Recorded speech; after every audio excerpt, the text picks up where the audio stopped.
Salut à tous, on se retrouve aujourd'hui pour parler du Paris Saint-Germain ce dimanche 17 novembre et on commence tout d'abord avec cette trêve internationale qui est quasiment finie. Après-demain les gars c'est fini, mardi il n'y en a plus jusqu'au mois de mars prochain, pendant 4 mois on est enfin débarrassé de toutes les trêves internationales et surtout retour sur le PSG et voici le programme. Je vous montre tous les jours, donc là on commence directement avec le programme J-5 avant le retour du Paris Saint-Germain en compétition, donc ça sera la Ligue 1, n'oubliez pas que c'est toujours un match spécial, les matchs après. Les trêves internationales, pourquoi? Surtout pour un club comme Paris, parce qu'il y a beaucoup de joueurs qui sont partis en sélection.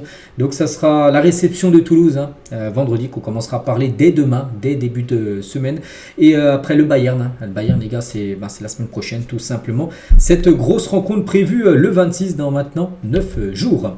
Et concernant le retour de la Ligue 1 avec la réception de Toulouse, Toulouse 10e au classement, le PSG premier, vu que là il n'y a pas de match ce week-end de Ligue 1, petit rappel. Une piqûre de rappel les gars du classement, bien sûr dominé par le Paris Saint-Germain. 6 points d'avance sur l'équipe de Monaco. Après 11 matchs, le début de saison est quasiment parfait. 11 matchs, 9 victoires, 2 matchs nuls, 0 défaite. Il y avait déjà eu des stats comme ça sous Thomas Tuchel en 2000, je ne sais plus c'était quelle année, je ne vais pas dire bêtises, j'ai pu pas dire, mais Thomas Tuchel aussi avait commencé 11 matchs en tant que coach du PSG, 9 victoires, 2 nuls, 0 défaite. Donc voilà, le début de saison est très très bon bien sûr. Donc là une victoire contre Toulouse bien sûr, conforterait bien sûr cette première place au classement. Concernant la trêve, donc là c'est les derniers matchs pour tous les joueurs bien sûr du Paris Saint-Germain, dont par exemple les Français, Barcola, Koulibaly et Zaïre-Emery ce soir. Ils jouent du côté de l'Italie, on leur souhaite bonne chance. J'ai pas vu les compos probables, je sais pas si les trois avaient commencé titulaires lors du dernier match contre Israël. Ce soir, je ne sais pas qui sera titulaire. Peut-être les trois commenceront sur le banc, on verra. Ça sera Deschamps, bien sûr, qui fera son équipe. On continue avec Presnel Kimpembe qui a été interviewé sur Canal+. N'oubliez pas qu'il est blessé quand même depuis février 2023. Tiens, dans 2 mois les gars, ça va faire 2 ans qu'il est blessé. Il a dit j'ai une rupture du tendon d'Achille. C'est la pire blessure, pire que les croisés. Je ne cache pas, j'ai eu exactement la même blessure que lui. En football amateur, je me suis fait tendon d'Achille, c'est derrière le pied en gros ça a lâché. Je me suis fait également opérer. Après moi c'est du football amateur, mais j'ai pu revenir, j'ai rejoué quand j'ai eu ma blessure. J'ai eu ça le 11 septembre, je suis revenu.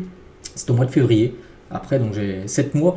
Lui, il lui a fallu quasiment 1 an et demi. Après, il y a une rechute. Bien sûr, chacun n'est pas pareil. Je vais avoir beaucoup de force parce que c'est une terrible blessure. C'est que c'est pire que les croisés, tendon d'Achille.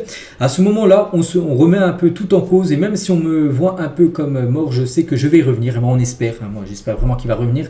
Presnel Kimpembe. Jamais de ma vie, j'aurais pu penser faire 1 an et demi, voire 2 ans sans jouer. En février, ça fera 2 ans.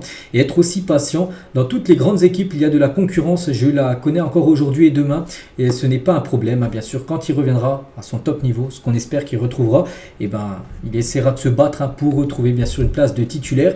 C'est une histoire d'amour et je pense que c'est réciproque quand on vient de la région parisienne, qu'on fait la formation à Paris et qu'on a la chance de jouer en pro du côté du PSG.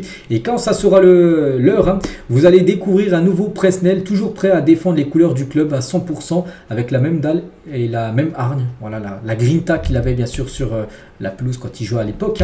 Et toujours avec lui, donc Deschamps m'a soutenu, j'ai souvent échangé avec lui, il m'a envoyé un message à mon anniversaire, il y a eu des problèmes au tendon d'Achille, il sait ce que c'est. Voilà, donc peut-être un jour, vraiment s'il retrouve son top niveau, il sera dans l'équipe de France, mais encore très loin. De parler de l'équipe de France, déjà le voir jouer, déjà dans un groupe du PSG, ça serait une grande réussite. Donc là il est proche du retour, il participe aux entraînements, tout ça. Donc voilà, on croise les doigts pour le retour de Kimpembe. Quelques déclarations également de Donnarumma. Je me sens bien Paris maintenant, je me sens très bien aussi grâce à la naissance de mon fils qu'il a eu il y a quelques semaines là. Je me sens comme l'un des leaders de l'équipe et je rêve de gagner la Ligue des Champions au PSG. On espère qu'il puisse réaliser bien sûr cette performance dès cette saison. Je ressens la responsabilité de donner quelque chose au nouveau et puis heureusement nous avons un capitaine, donc Marquinhos qui est un très bon capitaine. Il nous maintient tous en ligne, aide les nouveaux jeunes à grandir.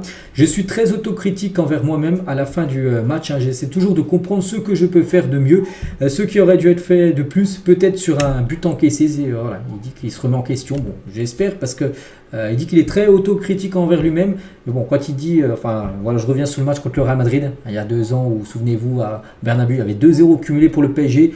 Et il fait sa relance hasardeuse où Benzema après marque, puis après c'est la remontada du Real.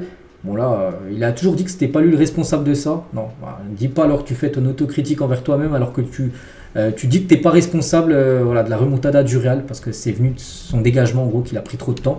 Je me souviens très bien sûr de son match, Donnarumma. Depuis que j'ai quitté l'Italie, je suis un peu trop ciblé, c'est un peu énervant, mais maintenant j'ai les épaules larges, donc je sais comment ça marche et je sais ce que je dois faire pour rester dans ma bulle. Il parle de Luis Enrique, donc réussi à faire en sorte que chacun d'entre nous s'exprime au mieux. Il nous tient tous en haleine et je ne fais jamais en sorte que quelqu'un se sente second. C'est très important pour le groupe. Ensuite, nous le connaissons tous, donc en parlant de Luis Enrique, je pense que c'est un phénomène et qui nous apporte beaucoup. Nous devons essayer de le suivre autant que possible si nous voulons obtenir des résultats vraiment importants. Donc voilà, quelques déclarations de Gianluigi Donnarumma. Un soir qui joue, n'oubliez pas, contre l'équipe de France, sera certainement titulaire. On continue, on va parler de la Coupe du Monde des clubs que le PSG jouera. Oui, ça sera en juin et juillet 2025. Et officiel, le trophée qui sera remis au vainqueur. Voilà, pour cette première édition avec autant de clubs. Le PSG, peut-être pas parmi les favoris bien sûr pour remporter ce trophée, mais le PSG peut faire un beau parcours et pourquoi pas gagner ce trophée serait exceptionnel. Donc voici à quoi ressemble bien sûr ce trophée qui sera remis à un des 32 équipes qualifiées pour cette compétition. Regardez les plus gros transferts de l'histoire du Paris Saint-Germain. Donc la plus grosse bien sûr c'est Neymar, 222, il y a Mbappé 180, il y a Kolo Muani 95 et combien de réussites sportives, c'est qu'on peut se dire combien ont réussi après à s'imposer au Paris Saint-Germain dans le top 10. Donc tiens, je vais le dire. Donc Neymar pour moi 222 millions d'euros. Donc je suis plutôt mitigé voilà, sur Neymar. Il y a eu des grosses années, il y a eu des années moyennes. Donc par rapport à son prix, pour moi c'est plutôt un échec. Voilà, par rapport aux 222 millions d'euros, ce qui reste toujours actuellement le transfert le plus cher de l'histoire du football. Pour moi ça a été un échec. Malgré qu'il a fait pour moi 2 grosses années. Sa première année qui a été très bonne et l'année où le PSG va en finale Ligue des Champions. C'est tout. Donc voilà pour moi, échec. Mbappé pour moi c'est on va dire plutôt une réussite. Kylian Mbappé, oui il y a peu de Ligue des Champions remportés, mais par rapport à tous les buts marqués, tout ça, c'est une réussite. Bon, le gros problème c'est qu'il est parti libre. Kolo Muani, échec total bien sûr. Hakimi pour moi c'est une réussite. Ramos pour moi pour l'instant c'est plutôt échec. S'il faut dire échec ou réussite, il n'y a pas entre les deux. Je partirais plutôt sur un échec pour Gonzalo Ramos. Cavani pour moi c'était une réussite, Di Maria ça a été une réussite, Johnny Vest pour l'instant pour moi c'est une réussite, Ugarte ça a été échec et Dembélé pour l'instant, il faut dire un des deux, bon je dirais plutôt réussite, comme il dit, on dit pas moyen, on dit soit réussite ou échec, donc voilà ce que je pense moi personnellement des 10 plus gros transferts, enfin que le PSG a déboursé autant d'argent pour tous ses joueurs. Bref, on va parler d'Antoine Griezmann parce qu'il aurait pu faire partie dans ce top 10 des plus grosses recrues de l'histoire du PSG parce que Griezmann aurait pu rejoindre le Paris Saint-Germain à 2 reprises. L'étang avait pour projet en 2016 une attaque composée de Griezmann, Cavani et Di Maria. Son représentant de l'époque peu emballé pour le projet, Griezmann choisira du coup de prolonger à l'Atlético. Et en 2020 également, il a failli avoir l'arrivée de Griezmann. Donc Leonardo, le directeur sportif, qui sentait venir un probable départ de Neymar en 2020, avait envisagé une arrivée du Français pour remplacer le départ de Neymar en 2020. Bon, Neymar est resté. Voilà, du coup, le Brésilien restant finalement au PSG, du coup, le transfert ne se verra pas. Mais voilà, 2 fois, il a failli venir au PSG. Donc maintenant, il ne viendra plus parce qu'après l'Atlético, il devrait partir aux États-Unis. On va parler de ce joueur parce que voilà, c'est la valeur marchande de Gyökeres. Et pourquoi je parle de ce joueur qui joue au Sporting? Parce que le PSG est bien évidemment intéressé par le joueur, comme beaucoup d'autres clubs. Et à 26 ans et au sommet de sa forme, l'attaquant suédois est évalué aujourd'hui à 70 millions d'euros. On peut voir qu'il y a quelques années, il y a 4 ans, il coûtait même pas 1 million, 800 000 euros. Il fait qu'une montée. Donc on parle de ce joueur parce que c'est un joueur où il y a une demande du côté de Paris, le poste de numéro 9. Même si tu en as 2, tu as Kolo Muani, Ramos. Très moyen bien sûr, donc c'est pour ça que Gyökeres c'est bien sûr une rumeur qu'on entend énormément. Donc voilà, actuellement ça coûterait 70 millions d'euros, il a une clause libératoire et on pense plus les mois vont passer, plus ça va coûter cher. Donc est-ce que le PSG doit passer ou non à l'action? Je pense que oui. Le PSG a besoin d'un très grand numéro 9, d'un buteur, d'un finisseur si le PSG va atteindre d'autres objectifs bien sûr, gagner bien sûr la Ligue des Champions. Je pense pas que le PSG peut gagner la LDC en jouant avec un Gonzalo Ramos qui est plutôt irrégulier on va dire. Depuis son arrivée à Paris.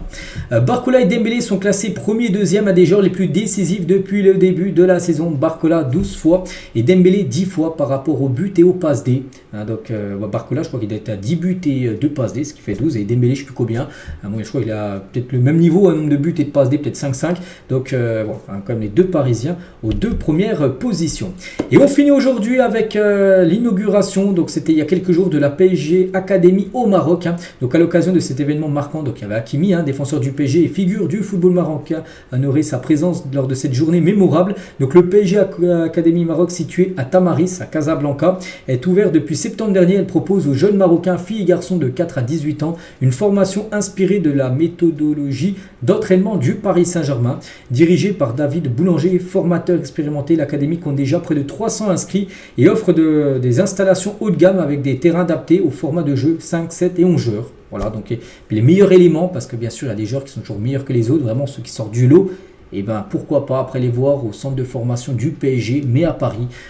Voilà, par rapport à cette PSG Academy. Il y en a plusieurs, il y en a une là au Maroc, mais il y en a des autres un peu partout dans le monde. Donc voilà ce qu'il y a à dire aujourd'hui. J'espère que ça vous a plu. Donc on se retrouve demain les gars. Demain encore 2 jours de trêve internationale. Puis après, on basculera après à 100% sur le Paris Saint-Germain. Enfin allez, je vous souhaite une très bonne journée, bonne fin de week-end et à demain.